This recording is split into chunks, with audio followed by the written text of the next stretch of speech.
private ceremony on the grounds of Kensington Palace just stopped the entire nation in its tracks. Today marks what would have been Princess Diana's 65th birthday, and while the media expected a standard public statement from the royal households, Prince William chose a completely different path. He quietly walked through the gates of the sunken garden, carrying an object that had not been seen in public for nearly 3 decades. What the Prince of Wales did next left onlookers completely stunned, and millions of royal followers fighting back tears. What did he do? Let's find out. The white envelope in the sunken garden. Prince William stepped onto the gravel path of the sunken garden at Kensington Palace at 7 o'clock on a misty morning. He was entirely alone. He wore a dark navy wool coat over a simple white-collared shirt. He walked past the rows of white roses and forget-me-nots that lined the stone borders. In his right hand, he carried a small, tightly tied bouquet of fresh wildflowers. In his left hand, he held a plain white envelope that bore no official royal crest or postal stamp. He stopped directly in front of the Princess Diana bronze statue. The monument stood tall against the green backdrop of the palace hedges, depicting his mother surrounded by 3 children. William stood perfectly still for several minutes, looking up at the bronze face. He knelt on the damp grass at the base of the stone plinth. He carefully placed the wildflowers down first. Then, he rested the white envelope directly against the center of the monument's inscription. The timing of this early morning visit was a deliberate administrative choice. Today marked what would have been Princess Diana's 65th birthday. The national media had spent the previous 48 hours setting up massive television camera platforms along the public perimeter of Kensington High Street. Major news networks were expecting a standard, pre-recorded video statement or a generic digital tribute to be pushed out through the official Kensington Palace social media channels at noon. Nobody in the press corps expected the heir to the throne to appear in person 5 hours before the gates officially opened. The physical security surrounding the garden had been tightly restricted ahead of the prince's arrival. The Metropolitan Police Protection Team had cleared the inner courtyard of all non-essential staff members by 6:30. William had specifically requested that no palace photographers or public relations officers accompany him down the steps. He wanted to ensure that this milestone anniversary was not treated as a standard, produced piece of royal choreography. He wanted a real moment of private memory before the public circus began.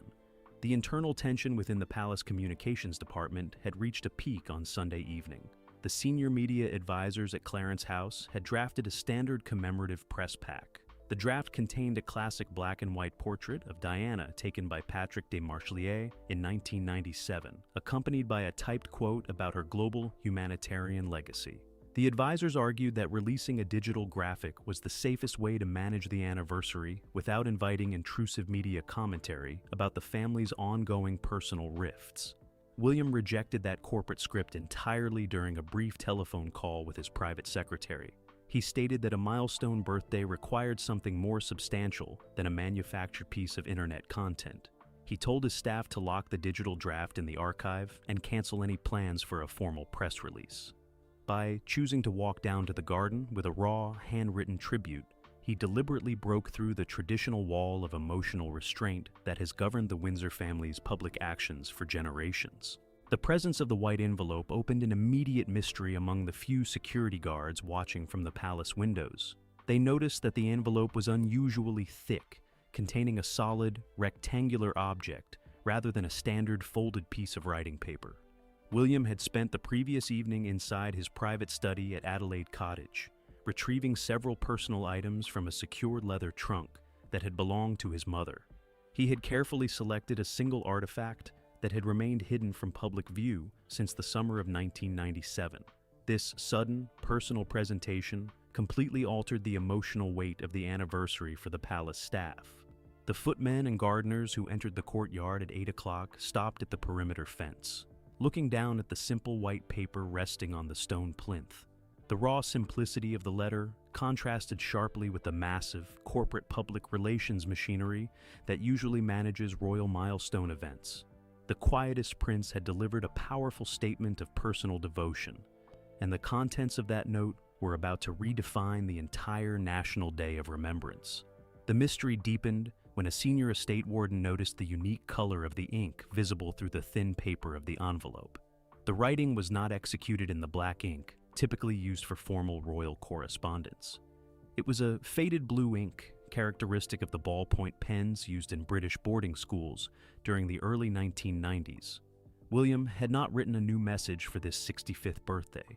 He had brought an original piece of his own history back to the place where his mother had lived. The news of William's solo morning tribute began leaking to the national press desks by 9 o'clock. A local resident walking their dog near the palace gates had captured a distant photograph of the prince exiting the garden through a side security door. Within 30 minutes, the image was broadcasting across the live feeds of BBC News, triggering an immediate wave of public speculation across the country. The media quickly realized that the standard royal protocol had been completely abandoned, and the nation was left waiting to discover what the future king had left behind in the grass. Breaking the code of royal silence.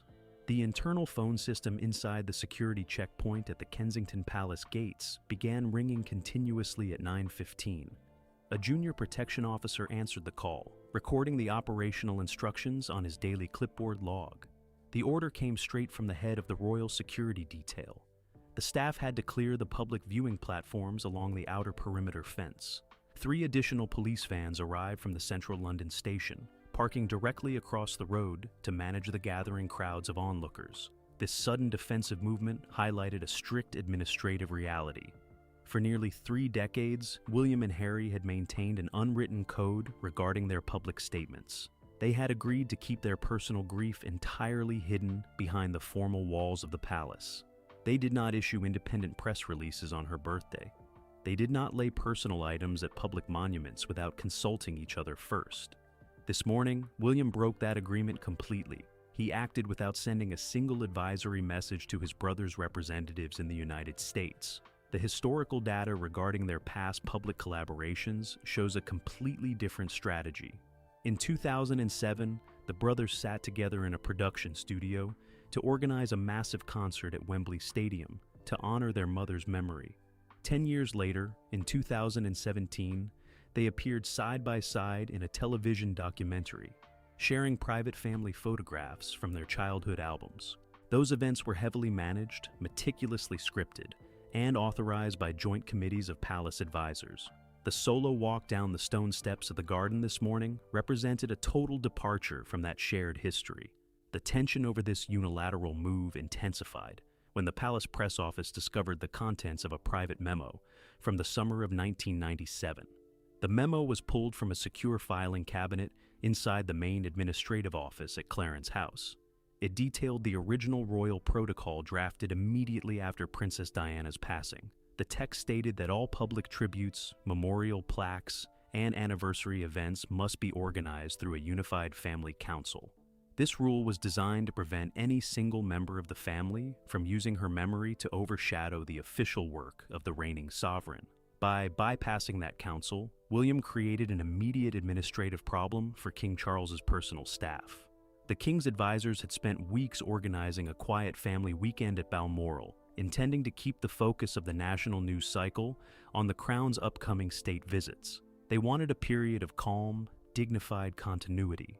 William's unscripted appearance in the sunken garden completely hijacked the media agenda, forcing the major television networks to cancel their pre-planned political broadcasts to cover the emotional scene in London instead. This sudden shift introduces a profound historical mystery regarding the contents of the thick white envelope resting on the stone plinth. Palace archivists know that William holds the exclusive legal custody of Diana's private diaries from the early 1990s. These journals have been kept locked inside a climate-controlled safe at Windsor since her death. The mystery is whether the object inside the envelope is an original extract from those private papers, or a completely separate piece of evidence that could alter the public's understanding of her final years. The independent researchers working at the Kensington Palace Archive began reviewing the historic property logs to track the movement of these personal assets. They discovered that several boxes of private letters had been transferred from the main storage rooms to William's personal study earlier in the month. The movement was executed under a highly restricted security clearance code, meaning that even the senior curators of the royal collection were denied access to the inventory list.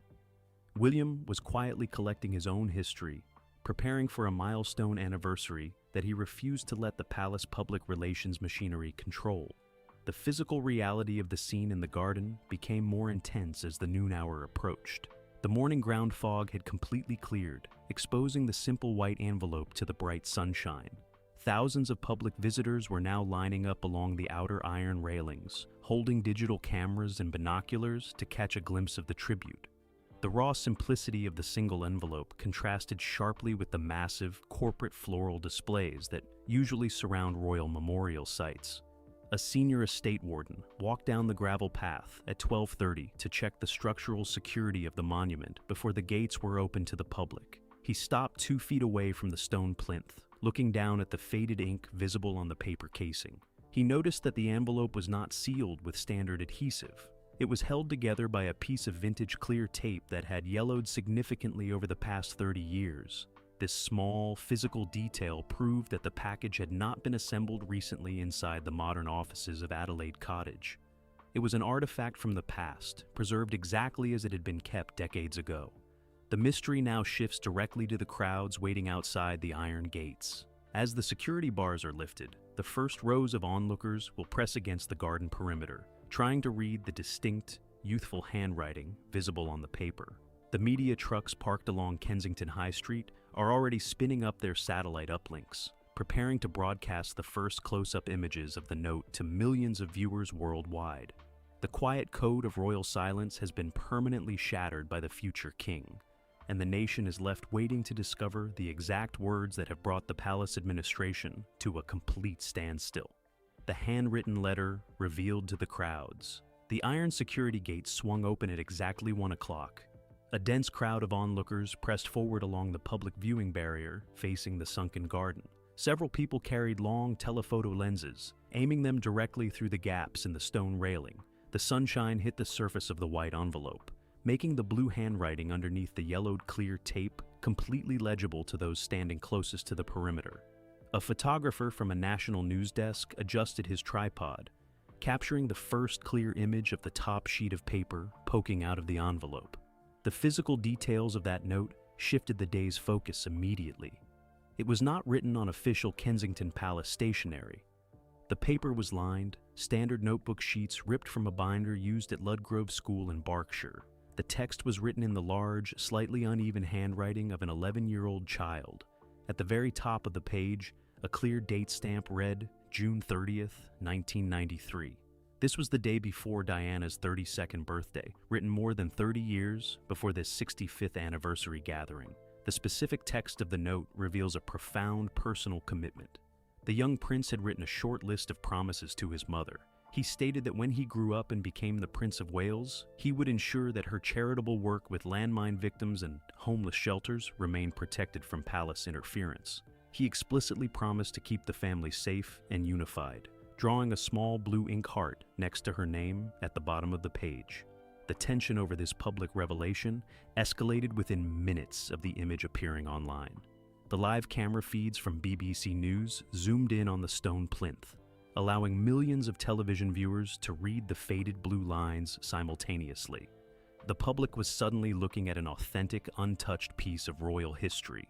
The contrast between the raw childhood promises and the complicated reality of the modern royal family was undeniable. The note was a direct window into a family dynamic that existed before the tragedy of 1997. The presence of the letter introduced an immediate tactical mystery for the palace press officers. They had to determine whether the Prince of Wales had planned to leave the childhood note completely open to public viewing, or if the wind had accidentally shifted the envelope to expose the inner pages.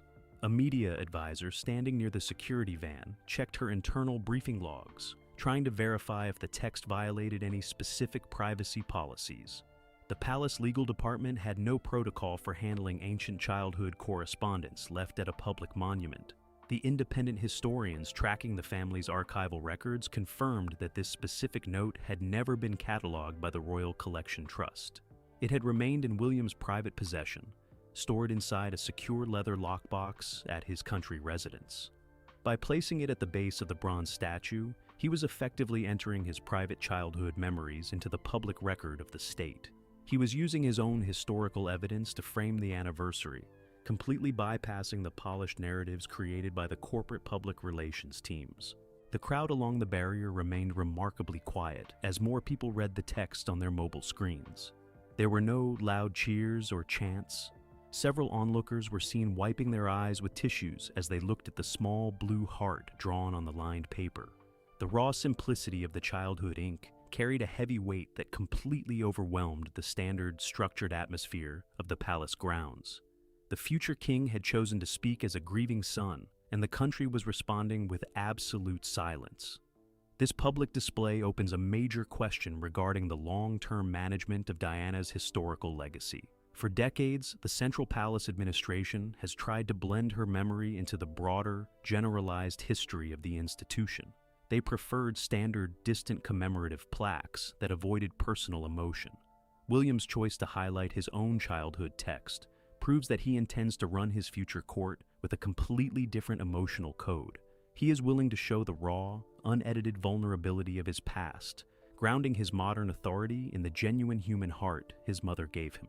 The mystery now turns to a specific paragraph located on the reverse side of the lined paper. The photographer from the news desk noticed that the ink on the second page appeared darker, as if it had been added at a later date. The text seemed to address the concept of an enduring family division. Royal correspondents are currently analyzing the digital scans to determine if the young William had anticipated the intense personal challenges that would eventually fracture his relationship with his brother, or if the note contained a final, hidden directive from Diana herself that has remained hidden until this 65th birthday morning. Why the nation shared a collective cry. A high-definition television monitor inside a major broadcast studio in West London displayed a live, high-resolution feed of the Kensington Palace gates at 2 o'clock. The morning mist had completely evaporated under the bright midday sun. On the screen, a news anchor dressed in a black suit leaned toward his microphone, adjusting his earpiece to hear the live commentary from a senior royal reporter standing on the pavement outside the palace. The anchor stopped speaking for several seconds as the camera zoomed in on the stone base of the bronze monument.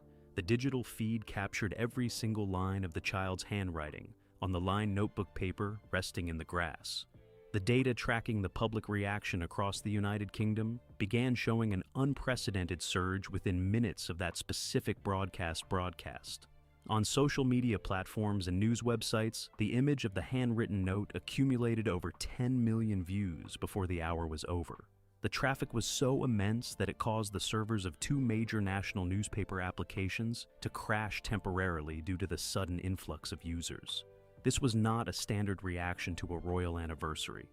The public was responding to the raw, unedited sight of a young boy's promises to his mother, preserved on paper for over 30 years. The tension across the country became a visible, physical presence in public spaces. In London, groups of commuters stopped on the pavements of Piccadilly and Oxford Street, crowding around the display windows of electronic shops to read the scrolling news banners on the television screens. In Manchester and Birmingham, local radio hosts stopped playing their scheduled music playlists to read the exact text of William's childhood letter over the airwaves. The standard, polished veneer of royal public relations had been completely stripped away by the future king's unilateral choice, exposing a genuine human heart that united the country in a moment of shared grief. The financial and operational facts of the National Day of Remembrance illustrate the scale of the public response.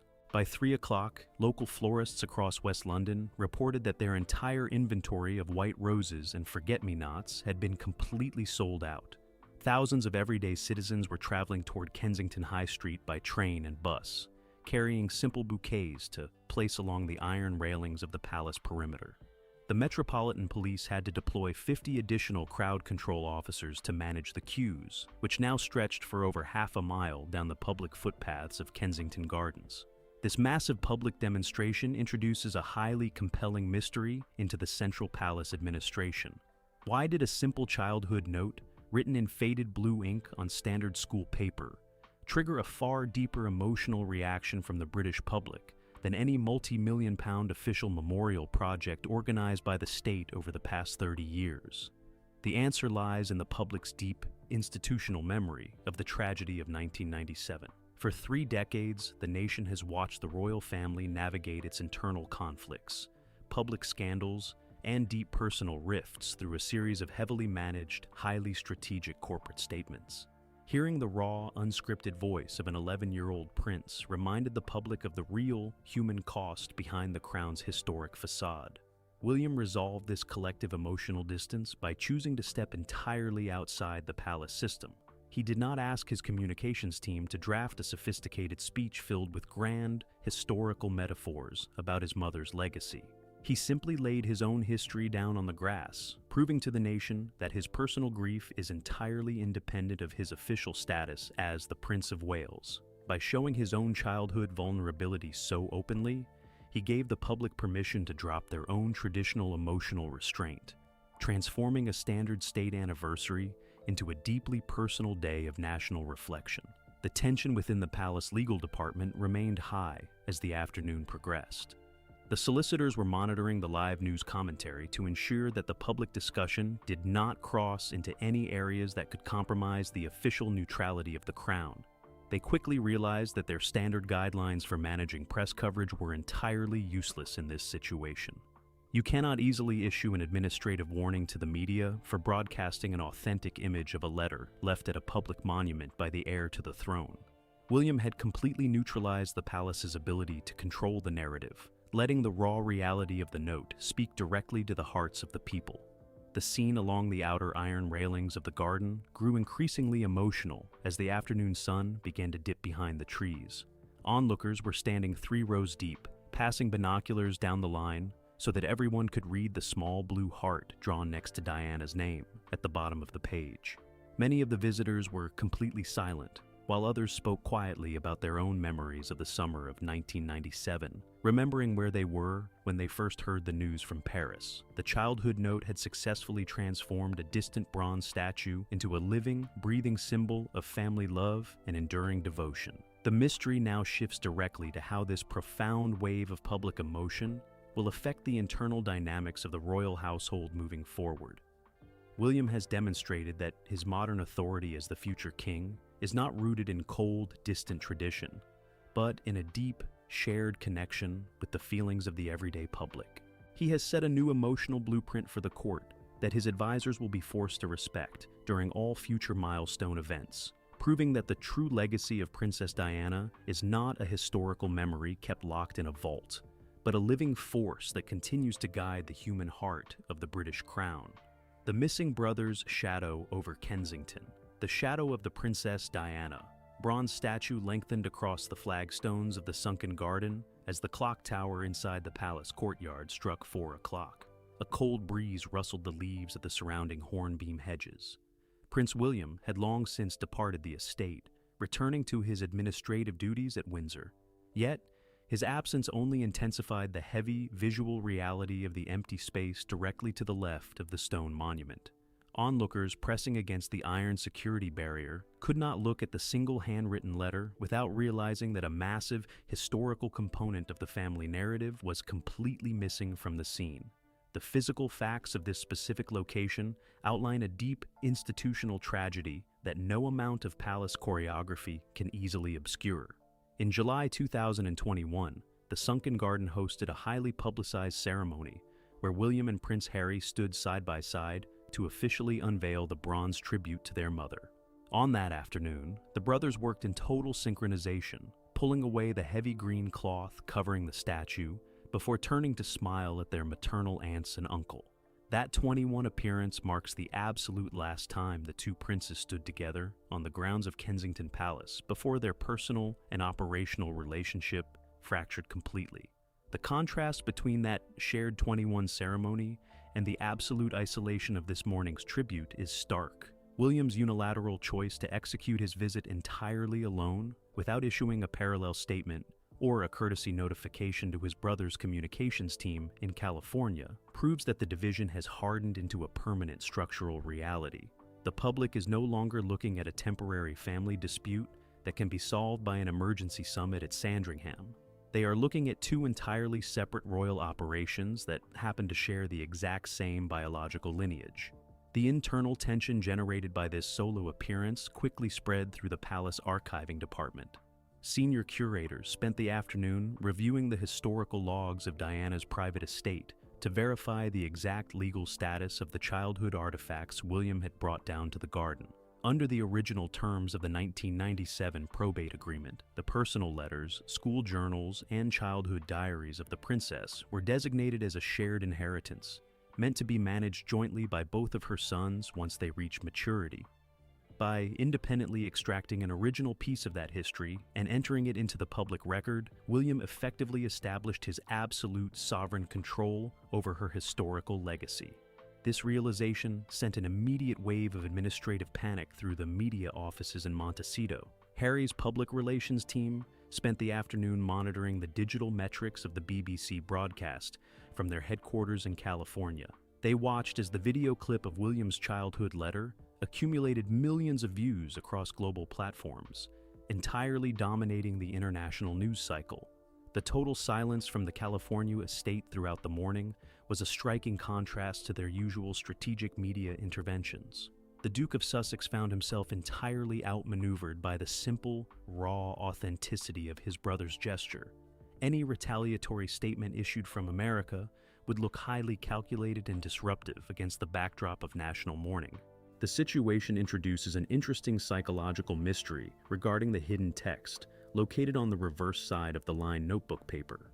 A photographer, utilizing a specialized high-resolution lens, managed to capture a clear image of the faded blue ink bleeding through the back of the page. The letters, written at Ludgrove School in 1993, contained a short, postscript sentence that royal biographers are currently analyzing with immense caution. The young William had penned a brief phrase promising his mother that he would always look after his younger brother, ensuring that no outside forces would ever separate them. The discovery of that specific childhood promise injects a devastatingly ironic weight into the current palace crisis. The young prince had written those words with the absolute conviction of an 11-year-old child who believed the family could be permanently insulated from the complex pressures of the crown. 30 years later, the mature Prince of Wales is forced to stand before her monument in complete isolation, his childhood promise shattered by a series of public betrayals, legal disputes, and cross-continental media campaigns that have torn the working core of the family apart. The white envelope resting on the cold stone serves as a physical monument to a broken bond that no amount of state diplomacy can easily repair. The legal experts specializing in royal estate trusts point out that this visual isolation carries a massive constitutional significance for the future of the British monarchy. William is intentionally stripping away the collaborative, shared element of his mother's memory, anchoring her legacy exclusively to his own future court. He is sending an undeniable signal to the global public that when he ascends the throne, the memory of Princess Diana will be utilized as a foundational source of traditional authority for his immediate bloodline only. The younger son's branch of the family has been completely cut off from the symbolic wealth of the crown, leaving them to operate as peripheral lifestyle brands in the American market, while William tightens his grip on the historical center of the kingdom. The crowds along the perimeter barrier began to slowly disperse as twilight fell over West London, leaving behind hundreds of floral arrangements piled against the iron railings. The simple white envelope remained perfectly in place at the base of the bronze monument, its faded schoolboy ink glowing softly under the automated security spotlights.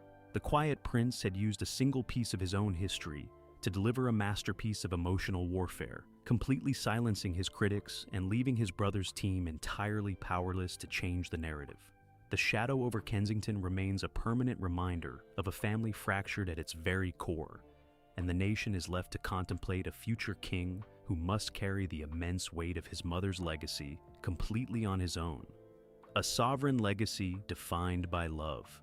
The final changing of the watch at the Kensington Palace guardhouse occurred at precisely 8 o'clock in the evening. A lone security warden walked down the gravel path of the sunken garden, his flashlight beam scanning the perimeter of the lawn to ensure the grounds were completely secure before locking the inner iron gates. He stopped 2 feet away from the bronze monument. The simple white envelope remained exactly where Prince William had placed it 7 hours earlier, its faded schoolboy ink glowing softly under the automated security spotlights. The warden did not disturb the paper. He stepped back, pulled his digital radio from his belt, and logged the final operational entry for the day. Tribute secured, site clear.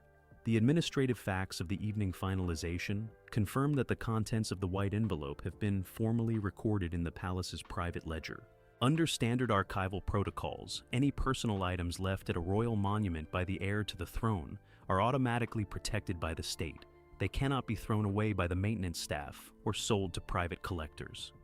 On Monday evening, a senior archivist from the Royal Collection Trust arrived with a specialized preservation case to transfer the 1993 notebook paper to a secure temperature-controlled facility at Windsor. The letter has been permanently registered as an official historical artifact of the Crown, ensuring that William's childhood promises are preserved for future generations. The long-term cultural impact of this milestone anniversary completely alters the public perception of the future king's upcoming reign. For decades, royal commentators have worried that the immense pressure of public scrutiny and the ongoing family rifts would force William to adopt a cold, defensive style of leadership, similar to the traditional isolation of previous centuries. His emotional display in the garden this morning shattered that theory completely. He proved to the nation that his modern authority is grounded in a deep, shared connection with the feelings of the public. He has demonstrated that the future of the British monarchy will not be defined by cold distance, but by the raw, human heart his mother gave him. This new emotional blueprint creates an insurmountable challenge for the media teams operating out of California. Prince Harry and Meghan Markle have spent years attempting to frame themselves as the exclusive keepers of Princess Diana's modern, compassionate legacy. They use that specific narrative to justify their high-profile commercial partnerships with global streaming networks. But William's quiet, authentic gesture has completely reclaimed that symbolic wealth for the direct line of succession. By placing his original schoolboy notebook sheets at the base of the statue, the Prince of Wales reminded the world that his connection to her memory is absolute, ironclad, and entirely independent of any commercial entertainment contracts. The final mystery of the 65th birthday remembrance rests on the lasting impact this day will have on the internal dynamics of the royal court. William has successfully drawn a sharp perimeter around his family's history, proving that he is entirely prepared to manage the legacy of the crown on his own terms. He has silenced his critics, outmaneuvered his brother's public relations team, and united a fractured nation in a moment of genuine, shared reflection. As the security lights over the sunken garden faded into the night, the country was left with a definitive image of its future king, a man who carries the heavy weight of an ancient empire, guided entirely by an unbreakable promise written by an 11-year-old boy 33 years ago. Prince William just gave the world an unforgettable reminder of Princess Diana's enduring impact on the British monarchy. On what would have been her 65th birthday, the future king broke through decades of strict royal restraint to deliver a private tribute that left the entire nation fighting back tears. This deeply emotional moment proves that Diana's spirit completely guides the human heart of the future court. What is your immediate reaction to William's heartbreaking gesture in the sunken garden? Let me know your honest thoughts in the comments below. If you want to stay ahead of every major royal update and exclusive media analysis, make sure to subscribe and hit that notification bell right now.